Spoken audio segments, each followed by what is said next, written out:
They have the fiberglass parts cleated in place. Joe's gonna have to reach in there like a friggin' contortionist to tab the back sides. He'll get it done. They got the subfloors replaced, obviously, because the battery boxes are in place. We ran into an issue with, made a video on that yesterday.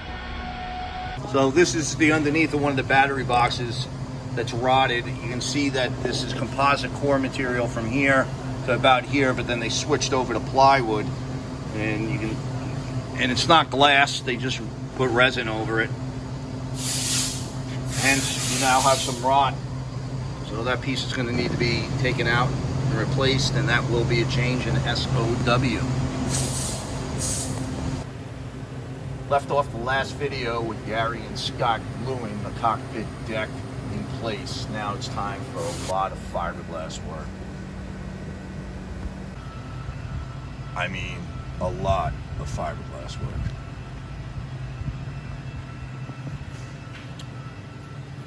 And there's Eric, prep grinding, glass work on our 34 Pursuit.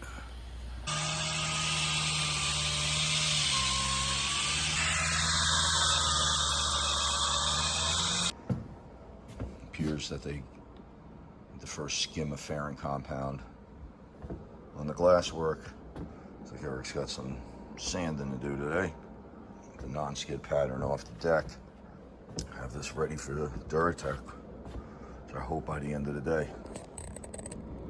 How Scotty Van Boezelstein and Eric are making out.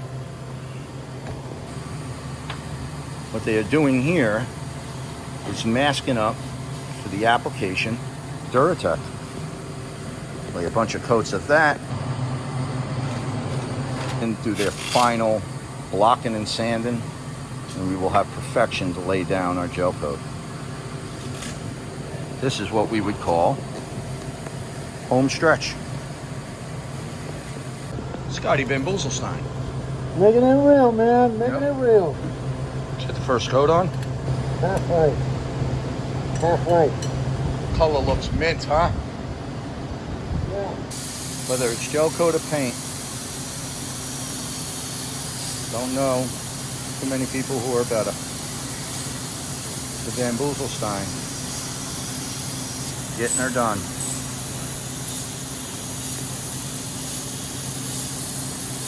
She's in gel coat. Boys did an amazing job.